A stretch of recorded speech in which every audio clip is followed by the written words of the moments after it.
अखण्डमण्डलाकारं व्याप्तं येन चराचरं तत्पदं दर्शितं येन तस्मै श्रीगुरवे नमः।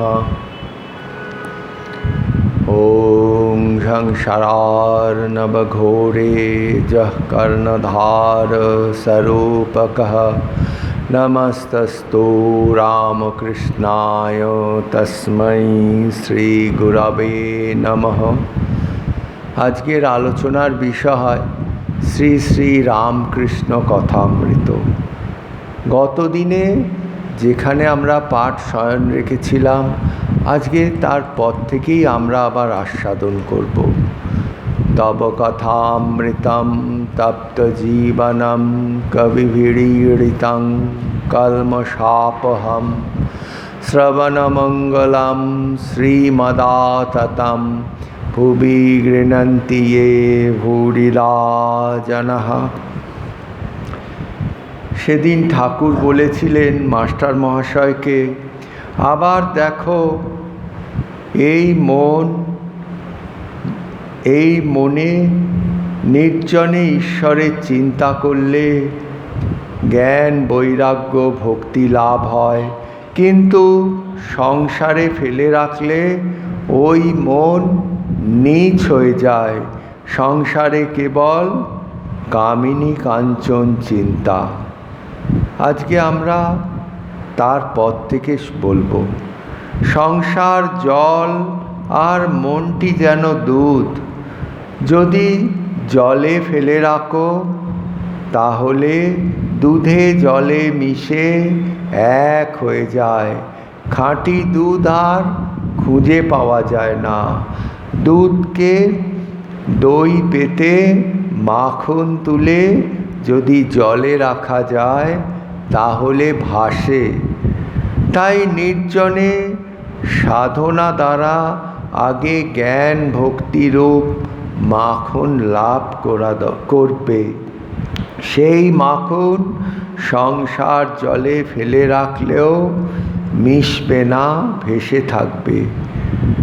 ঠাকুর বলছেন সংসার জল আর মনটি যেন দুধ। এই জল আর দুধ মিশে এক হয়ে একটা সাদা মতো বস্তু তৈরি হয়। আমাদেরও মনটা এইরকম, এইখানে এই সংসারে ফেলে রেখে মনটা এই রূপ রস শব্দ গন্ধ স্পর্শ এই বিষয় চিন্তা করে করে মনের নিজস্ব আর কোনো অস্তিত্ব থাকে না। মন বিষয় চিন্তা করে করে মনটা একদম সংসারের মধ্যেই ডুবে যায়। সংসারের মধ্যে ডুবে গেলে আমাদের ক্ষতি কি হয়? আমরা বলবো ডুবলেই বাকি আছে, কিন্তু তখন আমাদের কি হবে? আমরা তখন ওই সব সংসারের রোগ শোক দুঃখ তাপ এইসবে জর্জরিত হয়ে যাব। তখন আমাদের উদ্ভ্রান্ত অবস্থা হয়ে যাবে। সেই জন্যে ঠাকুর কি বলছেন, এই মনটাকে যাতে সংসারে আমরা ফেলে না রাখি। সংসারে প্রবেশের আগে এই মনটাকে নিয়ে নির্জনে সাধনা করে জ্ঞান ভক্তিরূপ মাখন লাভ করতে বলেছে। দেখুন, ঠাকুর এর আগের দিন বলেছিলেন ভক্তি কাঁঠাল ভাঙার কথা, ভক্তিরূপ তেল মাখতে বলেছিলেন। সে ভক্তি আপনাদের বলেছিলাম, সে ভক্তি কিন্তু আমরা যে ভক্তি করি বিধিবাদীয় ভক্তি, সেই ভক্তি নয়। সে ভক্তি হচ্ছে রাগ ভক্তি, রাগানুগা ভক্তি, প্রেমা ভক্তি। যে প্রেমা ভক্তি কিছুর বিনিময়ে ঠাকুরকে ডাকে না। ঠাকুরকে ডাকতে ভালো লাগে না ডেকে আমরা থাকতে পারি না। যেমন আমাদের এখন ধরুন না বিষয় চিন্তা করে আমরা থাকতে পারি না। যাই হোক, আমাদের কিছু একটা বিষয় চিন্তা করতেই হবে। খবরের কাগজ থেকে নিয়ে হোক, টিভির প্রোগ্রাম দেখে হোক, রেডিও খুলে হোক, পাড়ার রকে গল্প করে হোক, যেমন করে হোক, নিদেন তাস খেলেও হোক, আমাদের একটা বিষয় নিয়ে থাকতে হবে। এইটা যেমন আমরা ঠিক হাড়ে হাড়ে বুঝি, কেন আমরা রোজ যেটা করি সেই বিষয়ে উদাহরণ দিলে আমরা সহজে বুঝতে পারি। ঠিক সেই রকম যখন সেই প্রেমা ভক্তি লাভ হবে, তখন আমরা ঠাকুর ছাড়া, ঠাকুরের চিন্তা ছাড়া, যারা অদ্বৈত বেদান্তি ব্রহ্ম চিন্তা ছাড়া, যারা যোগী, তারা পরমাত্মার চিন্তা ছাড়া থাকতে পারে না। তাদের সামনে যদি অন্য কথা বলা হয়, তারা সেখান থেকে চলে যাবে। ঠাকুর এক এক সময় বলতেন, কথামৃতে আছে দেখেছেন, যে বিষয়ীরা বিষয়ের কথা বললে সেই জায়গায় আমি থাকতে পারি না। মাকে বলি, মা, এত বিষয়ীর কথা শুনে আমার মাথায় যেন বাজ ভেঙে পড়ছে। এই রকম মাকে বলতেন, মা, শুদ্ধ সত্য ভক্ত এনে দে, যার সঙ্গে তোর কথা কব। এইভাবে ঠাকুর মাকে বলতেন। ঠাকুরের এইরকম কষ্ট হতো। যেমন আমাদের বিষয় চিন্তা না করলে কষ্ট হয়, ঠিক ঠাকুরের ওই রকম ঈশ্বর চিন্তা না করলে কষ্ট হতো। এই রকম অবস্থায় হলে প্রেমা ভক্তি লাভ হয়। আর ওর সঙ্গে আর একটা কি বলেছেন, জ্ঞান ভক্তি রূপ। জ্ঞান মানে কি? সেই ব্রহ্মজ্ঞান। সেই ব্রহ্মজ্ঞান লাভ করে সংসারে থাকতে হবে। এই ব্রহ্মজ্ঞান বা প্রেমা ভক্তি লাভ করে তবে সংসারে থাকতে বলেছেন। এখন এই রকম যদি আমাদের সংসার প্রবেশের আগে যদি আমাদের এই রকম করতে বলে, কজন লোক করতে পারবে? কটা, সে আমার খুব সন্দেহ আছে। তাও ঠাকুর বলেছেন, নির্জনে সাধনার কথা বলেছেন, যে 1 মাস না পারো 10 দিন, না হলে 3 দিনেও অন্তত নির্জনে থাকবে। নির্জন কি? যেখানে জন নেই। জন মানে কি? মানুষ। যে মানুষ আমাকে ডেকে বিষয়ের কথা শোনাবে। কেন? এই মনটা সর্বদা বিষয়ের কথা শোনার জন্যে উন্মুখ হয়ে বসে থাকে। এই মন ঈশ্বরীয় কথা বেশি শুনতে চায় না। বেশি শুনতে চাইলে উঠে চলে যায়। ঠাকুরের কাছে অনেক বিষয়ী লোক আসতো, ঠাকুর ঈশ্বরীয় কথা বলতেন, তারা উসখুস করতেন। আবার খানিকটা পরে বলতো, যাই রানীমার বাগান দেখে আসি, মন্দির দেখে আসি। না হলে কেউ বা বলতো, নৌকোয় গিয়ে একটু বসি। এই রকম বিষয়ী লোকেরা ঠাকুরের কাছেও আসতো, এসে এই রকম কথা বলতো। ঠাকুর আবার বলতেন, হ্যাঁ, তোমরা যাও, গিয়ে রানীমার বাগান দেখে এসো। এই রকম ঠাকুর বলতেন। এই জন্যে নির্জনে থাকতে হবে। নির্জনে হয়তো আমরা গেলাম, সঙ্গে ধর্মগ্রন্থ নিলাম, কথামৃত নিলাম, গীতা নিলাম, ভাগবত নিলাম, উপনিষদ নিলাম, সবই করলাম, নির্জনে বাসও করলাম। কিন্তু নির্জনে বাস করে সেই যে ব্যাকুলভাবে ঠাকুরের প্রার্থনা করা, যে তুমি আমায় মনটা তোমার পাদ পদ্মে স্থির করে দাও, মনটা আমায় তোমার দিকে টেনে নিয়ে যাও, আমি যেন বিষয় চিন্তা না করি। এই রকম ব্যাকুলতা।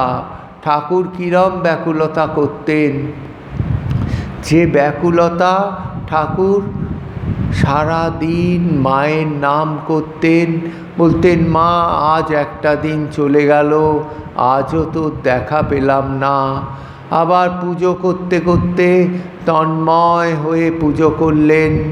পুজো করার পর মাকে গান শোনাচ্ছেন, গান শুনিয়ে বলছেন মা রামপ্রসাদ তোর দেখা পেল, আমি তোর দেখা পাবো না, আমি কি করেছি যে আমি তোর দেখা পাবো না।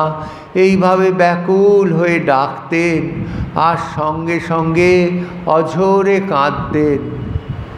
আমাদের যেমন নিকটজন চলে গেলে আমরা কাঁদি, সেইভাবে অঝোরে কাঁদতেন।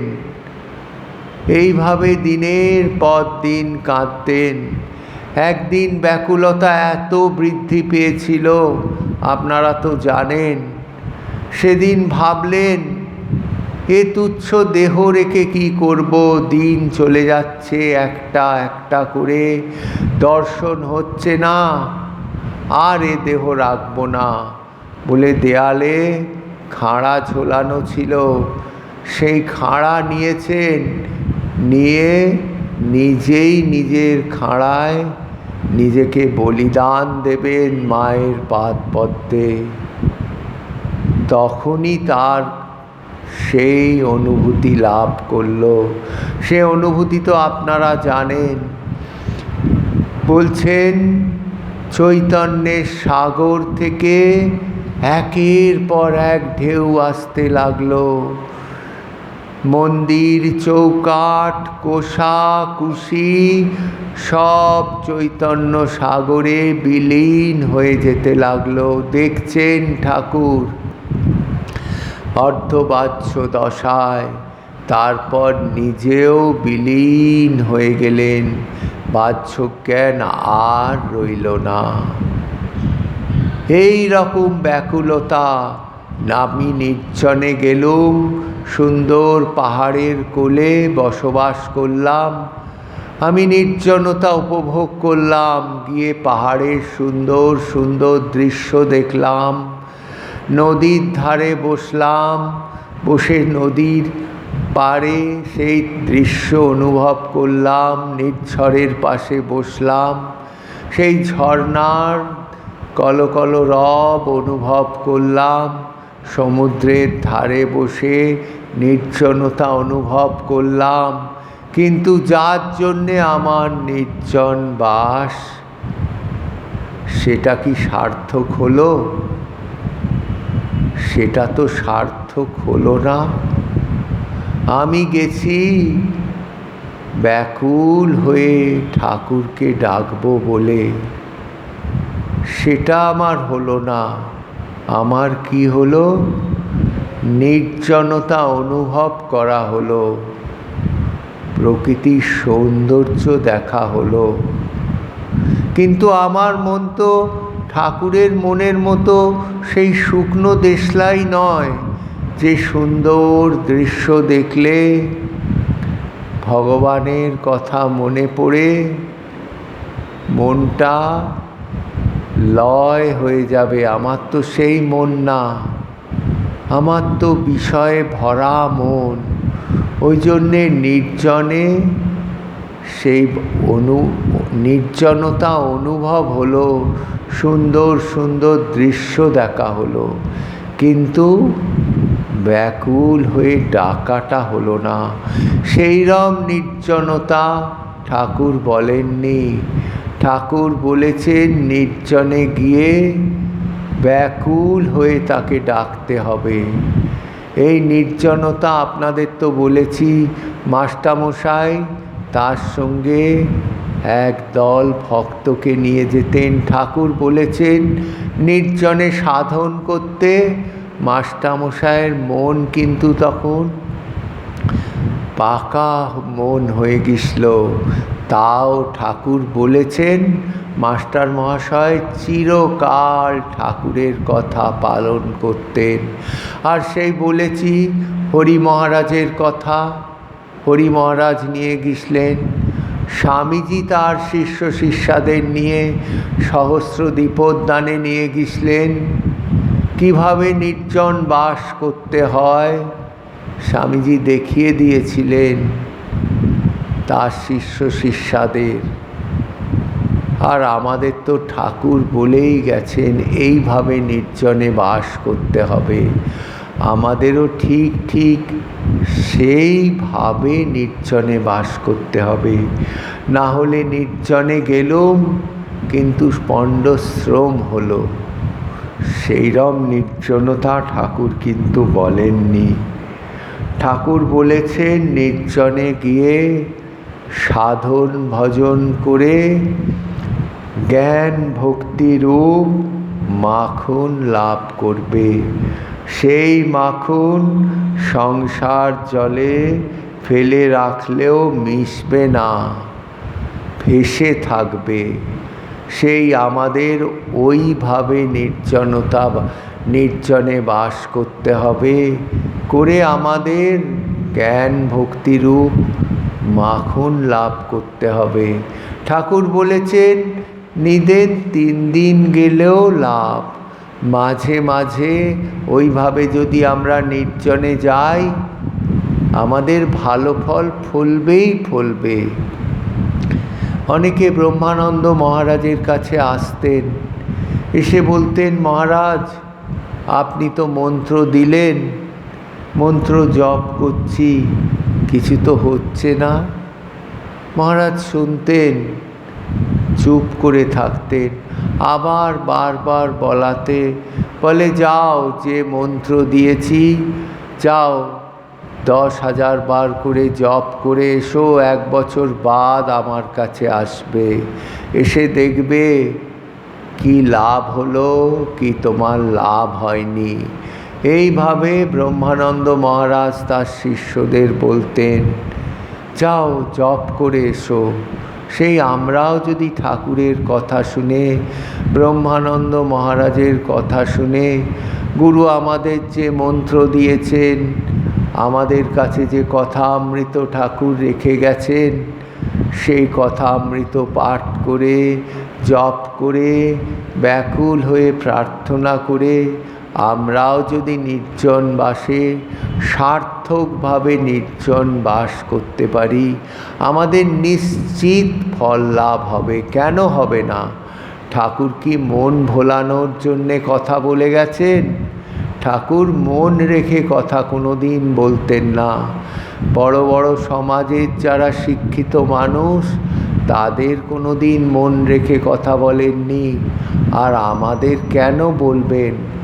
রানীমাকে তো একদিন চড় মেরে দিলেন। রানীমা দক্ষিণেশ্বরে এলে ঠাকুরের গান শুনতেন। ঠাকুর গান গাইছে, একদিন গান গাইতে বলেছেন।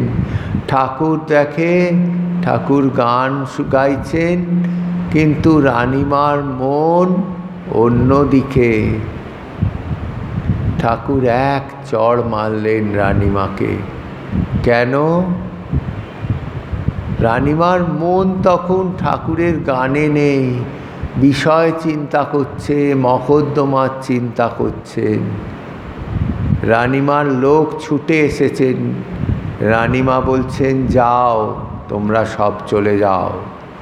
ঠাকুরকে বলছেন বাবা ঠিক করেছ, তোমার গান গাইতে বলে, তোমার গান শুনবো বলে আমি আর মকদ্দমার চিন্তা করছি। এইভাবে ঠাকুর শুধরে দিতেন।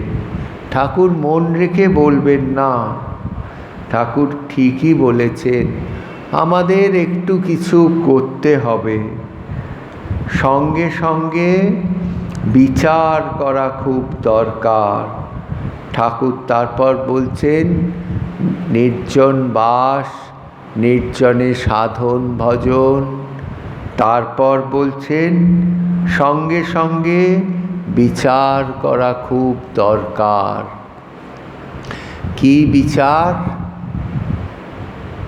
বিচার করে দেখতে হবে এই সাংসারিক দ্রব্য কোনটা নিত্য কোনটা অনিত্য। ঠাকুর বিচার করতেন। একবার সেজবাবুকে বলেছেন যে আমার শাল এনে দাও, আমি শাল গায়ে দেব। মথুরবাবু তো খুব খুশি, বাবা শাল চেয়েছেন। তখনকার দিনে 1000 টাকা দামের শাল এনে দিয়েছেন ঠাকুরকে। ঠাকুর শাল গায়ে দিয়েছেন, কি আনন্দ! বালকের মতো তো শাল গায়ে দিয়েছেন, আনন্দ করছেন। একবার এদিক ঘুরিয়ে গায়ে দিচ্ছেন, একবার ওদিক ঘুরিয়ে গায়ে দিচ্ছেন, এইভাবে গায়ে দিচ্ছেন। বেশ শাল গায়ে দিলেন। তারপরে বলল, এই শালটা কি? শালে কি আছে? ভেড়ার লোম। ভেড়া কি খায়? ছোলা, ঘাস, এইসব খায়। শালে থালে কি আছে? এই সব। হ্যাক থু বলে শালে থুতু ফেলছেন, হাত দু পায়ে শালটা মারাচ্ছেন। মথুরবাবু এসছেন, এসে দেখছেন ঠাকুর দু পায়ে শাল মারাচ্ছেন, হাত থুতু ফেলছেন। বলে, বাবা কি হলো? বলছেন, দেখো শালে এই আছে, এই তো শাল। বলেছে, বাবা ঠিক করেছো, এই না হলে তুমি। আবার একবার শখ হলো রূপোর গড়গড়ায় তামাক খাবো। মথুরবাবুকে বললেন, রূপোর গড়গড়ায় তামাক খাবো। মথুরবাবু রূপোর গড়গড়া করে দিলেন। ঠাকুর তো রূপোর গড়গড়ায় তামাক খাচ্ছেন, খুব আনন্দ। এই পাশে নলটা ঘুরিয়ে খাচ্ছেন, আবার ও পাশে ঘুরিয়ে খাচ্ছেন। তারপর দেখলেন কি আছে? এই রূপোর গড়গড়াও যা, আর আমি যে গড়গড়ায় তামাক খাই, একই জিনিস। এতে কি ঈশ্বর লাভ হয়? হয় না। সঙ্গে সঙ্গে ত্যাগ। এই রকম বিচার করে করে সমস্ত জিনিস মন থেকে একটা একটা করে ত্যাগ দিয়ে দিয়েছিলেন। মনে আর কোনো ভাব উঠত না। তার ঈশ্বর বিনা মনে কোনো ভাব উঠত না। ঠাকুরের এই যে বিচার, এই বিচার ঠাকুরের নিজের জন্যে দরকার হতো না। কেন? ঠাকুরের মন স্থির, ঠাকুর অবতার, তার এত সাধন লাগে না, এত বিচারও দরকার হয় না। শুধু আমাদের জন্যে, শুধু আমাদের জন্যে করেছেন। দেখেছেন না? বলছে কলকাতার দিকে কিলবিল করছে পোকা, মাকে বলে গেছেন, তুমি এদের দেখো, তোমাকে রেখে গেলাম। শুধু কলকাতার জন্যে ঠাকুর এসেছেন? না। ঠাকুর শুধু ভারতের জন্যে এসেছেন? না। ঠাকুর এসেছেন সমগ্র বিশ্বের জন্যে। সমগ্র বিশ্বের জন্যে ঠাকুর এসেছেন। এই সমগ্র বিশ্ববাসীকে তুলবেন। যে বিশ্ববাসী বিষয় যাতনা ভোগ করছে, সংসার জ্বালায় ভোগ করছে, সেই বিশ্ববাসীকে শান্তি দেবে। এই কারণে ঠাকুরের আগমন, এই কারণে ঠাকুরের ত্যাগ, তপস্যা। সমস্ত ধর্মে তপস্যা করেছেন, করে সব ধর্মে সিদ্ধি লাভ করেছেন, করে দেখিয়ে দিয়েছেন। একাংশাৎ বিপ্রা বহুধা বদন্তি। বলেছেন ঈশ্বর এক। লোকে নানা রূপে নানা নামে ডাকে। কেউ পুকুর দিয়ে যাচ্ছে, জল খাচ্ছে, বলে জল। কেউ বলছে অ্যাকোয়া, কেউ বলছে পানি, কিন্তু খাচ্ছে এক জল। এই কথা ঠাকুর দেখিয়ে দিলেন। বললেন, যত মত তত পথ। বলছে অসংখ্য মত, অসংখ্য পথ, যে পথ দিয়েই তুমি যাও সেই এক ঈশ্বরের কাছে পৌঁছবে। সকল মতকে তিনি সত্য করে দেখিয়ে দিলেন। শুধু আমাদের সনাতন ধর্মকে দেখালেন না, জগতে যত মত ছিল সনাতন ধর্ম ব্যতীত তখনকার দিনে বহুল প্রচলিত যেসব ধর্মমত ছিল, সব কটা ধর্মমতে তিনি সাধন করে সিদ্ধি লাভ করে বললেন যত মত তত পথ, সব পথ দিয়ে সেই একই ঈশ্বর লাভ করবে। এই জন্যে তো ঠাকুরের আশা। আর বিচার এইভাবে বিচার করবে। তার বিচার তো আগের দিন আপনাদের বলেছি, কিভাবে দক্ষিণেশ্বরের গঙ্গায় দাঁড়িয়ে টাকা মাটি, মাটি টাকা বলে টাকা বিসর্জন দিলেন, মাটি বিসর্জন দিলেন। এইভাবে তিনি দেখিয়ে দিয়েছেন। মাস্টার মহাশয়কে বলছেন যে যে টাকায় কি হয়, ভাত হয়, ডাল হয়, কাপড় হয়, থাকবার জায়গা হয়, এই পর্যন্ত। কিন্তু এতে ভগবান লাভ হয় না। তাই টাকা জীবনের উদ্দেশ্য হতে পারে না। এর নাম বিচার, বুঝেছো? ঠাকুর দেখিয়ে দিলেন। একদিন হৃদয়কে বলেছিলেন, ও হৃদু, এই সংসারটা যদি সত্যি হতো, তোদের কামার পুকুরটা আমি সোনা দিয়ে মুড়ে দিয়ে যেতাম, কিন্তু তা নয়। ঠাকুর বারবার বলেছে এই কথা। তারপরে মাস্টার মহাশয় বলছেন, আজ্ঞা হাঁ, প্রবোধচন্দ্রোদয় নাটক আমি সম্প্রতি পড়েছি, তাতে আছে বস্তু বিচার। ঠাকুর বলছেন, হ্যাঁ, বস্তু বিচার। এই দেখো, টাকাতেই বা কি আছে, আর সুন্দর দেহেই বা কি আছে? বিচার করো, সুন্দরী দেহেতে কেবল হাড়, মাংস, চর্বি, মল মূত্র এই সব আছে। সত্যি ঠাকুর কিভাবে বিচার করছে। আমরা যে সুন্দর দেহ দেখে আসক্ত হই, যদি একবার এই দেহটা উল্টে দিয়ে দেখায়, তাহলে কি আমরা আসক্ত হব? আমরা ঘেন্নায় চলে যাব, দূরে চলে যাব। এই শরীরটা এত প্রিয়, এই স্বামী চলে গেলে স্ত্রী কত কান্নাকাটি করে, কিন্তু সেই শরীর যদি রেখে দেওয়া হয়, দুর্গন্ধ বেরোবে, তখন সেই স্ত্রী বলবে সৎকার করার জন্যে। আর ভালোবাসা, কতদূর ভালোবাসা, সে তো কথামৃতে ঠাকুর আর এক জায়গায় বলেছে।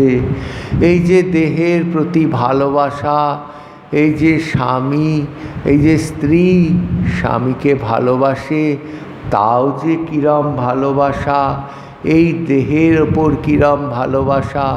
এই দেহটা যখন বয়স হয়ে যায়, চামড়ায় লোল চর্ম হয়ে যায়, এই তখনই যারা এককালে অনেক ভালোবাসত, তারাই তখন ঘৃণা করে। সুতরাং এই যে ভালোবাসা, দেহের ওপর এই যে ভালোবাসা, তাও নিত্য নয়। 10 বছর, 20 বছর, 30 বছর, 40 বছর চির যৌবনা এই জগতে কেউ নেই। যতই আজকাল অনেক রকম অপারেশন হচ্ছে, করেও চিরকাল সে যৌবন রাখতে পারছে না। ভগবানের যা নিয়ম তাই হবে। তাই বলছেন, যে সুন্দরীর দেহে কেবল হাড় মাংস চর্বি মল মূত্র, এইসব বস্তুতে মানুষ ঈশ্বরকে ছেড়ে কেন মন দেয়, কেন ঈশ্বরকে ভুলে থাকে? আসল আমরা জন্ম জন্ম এইভাবে করে এসেছি বলেই আমাদের মনে একটা সংস্কার তৈরি হয়ে গেছে। এই সংস্কারটাকেই বলে কর্মফল। এই কর্মফল, এই সংস্কার তৈরি হয়ে গেছে বলেই আমাদের ছোট থেকে যখন বড় হই, আমাদের কেউ যদি নাও শেখায়, দেখবেন একজন সুন্দরী চলে গেলে সবাই তার দিকে তাকাবে। কেউ যদি তাকে নাও শেখায়, সে তাকাবে কেন? তার মধ্যে সেই সংস্কারটা আছে। সেই জন্যে, ওই জন্যে আমরা ঈশ্বরকে ভুলে থাকি। কিন্তু ওইভাবে নির্জনে গিয়ে, নির্জনে সাধনা করে, নির্জনে ব্যাকুল হয়ে প্রার্থনা করে, আর কি বিচার করে সংসারে কি আছে আর এই শরীরে কি আছে, ঠাকুর যেমন বললেন, এইভাবে যদি বিচার করি, তাহলে আস্তে আস্তে আস্তে আমাদের সেই সংস্কার কেটে যাবে। ঠাকুর বলেছেন না, খুব নেশা হলে আস্তে আস্তে চাল ধোয়ানির জল দিতে হয়, তাহলে নেশা আস্তে আস্তে কেটে যাবে। তারপর বলছেন ঈশ্বর দর্শনের উপায়। মাস্টার মহাশয় ঠাকুরকে জিজ্ঞাসা করছেন, ঈশ্বরকে কি দর্শন করা যায়? শ্রীরামকৃষ্ণ, হ্যাঁ, অবশ্য করা যায়। মাঝে মাঝে নির্জনে বাস, তার নাম গুণগান, বস্তু বিচার, এই সব উপায় অবলম্বন করতে হয়।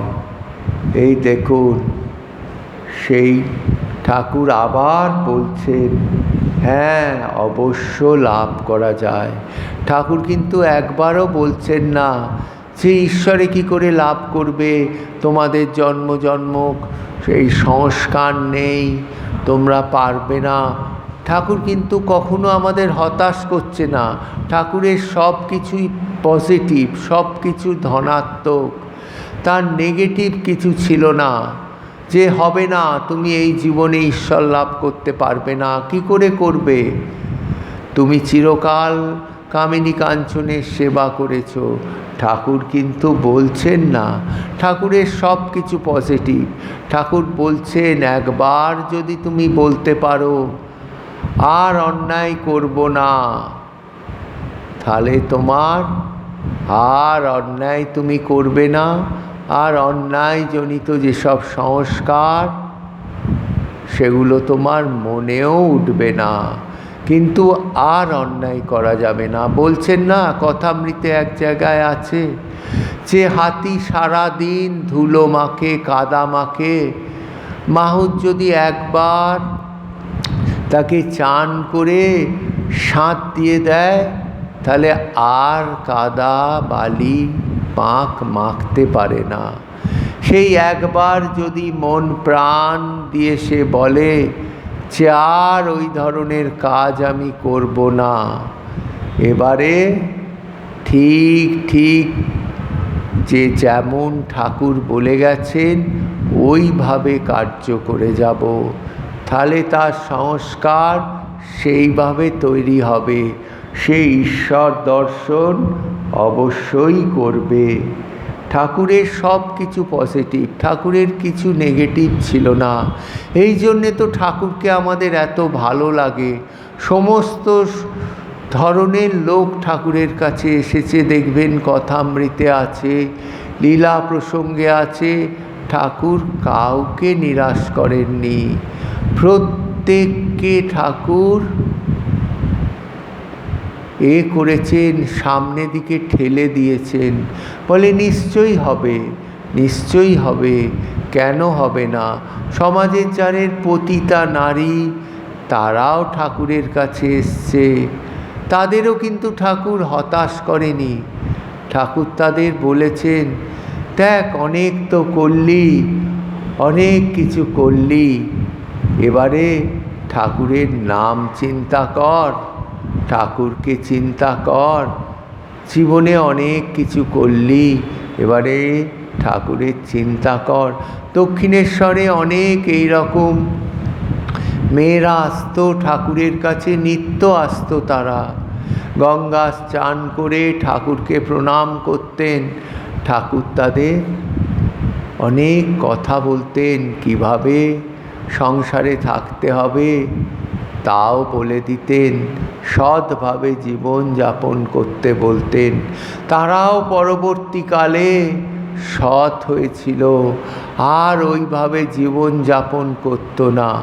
কেন, একবার যদি চুম্বক পাথর টানে, আর কি লোহা পালাতে পারে? লোহা ঠিক চুম্বক পাথরের কাছেই পড়ে থাকবে। তারা সৎ হয়ে গেছিল। তাদের জীবন যদি আমরা দেখি, অন্যত্র আছে, তারা একদম অন্য মানুষ হয়ে গেছিল। তার সাক্ষী আপনারা তো নটি বিনোদিনীকে দেখেইছেন। ঠাকুর তাকে আশীর্বাদ করেছিলেন, তোর চৈতন্য হোক। শুধু নটি বিনোদিনীকে করেননি, গিরিশ ঘোষের থিয়েটারে আরও যত অভিনেত্রী ছিল, অভিনেতারা ছিল, গিরিশবাবু সবাইকে এনে ঠাকুরের পায়ে ফেলে দিয়েছিলেন। ঠাকুর প্রত্যেককে আশীর্বাদ করেছিলেন। কেন করেছিলেন? ঠাকুর তুলতে এসেছে, ঠাকুর তো ফেলতে আসেননি। ঠাকুর তাই তুলে দিতে এসছেন। আমাদেরও ঠাকুর তুলে দেবেন, এই আমার দৃঢ় বিশ্বাস। আপনাদেরও ঠাকুর তুলে দেবে। আপনারাও একটু যদি, আমরাও একটু যদি ঠাকুরের এই কথাগুলো পালন করি। আপনারা করছেন, দেখুন কত কিছু অনুষ্ঠান হচ্ছে, আপনারা সেখানে যাচ্ছেন না। আপনারা কিন্তু ঠিক এখানে কষ্ট করে আসছেন। তারপরে যারা এই বৈদ্যুতিক মাধ্যমে শুনছেন, তারাও কত রকম উপভোগ্য আরও কিছু অনুষ্ঠান আছে, তারা শুনছেন না, এইটাই শুনছেন। আর একটু বাড়িয়ে দিতে হবে, তাহলেই আমাদের দেখব আমাদের জীবন আরও মধুর হবে। আজকে এই পর্যন্ত বলে ঠাকুরের পাদপদ্মে আভূমি প্রণাম জানিয়ে আমি আমার বক্তব্য এখানেই শেষ করছি। শ্রীরামকৃষ্ণমর্পণমস্তু।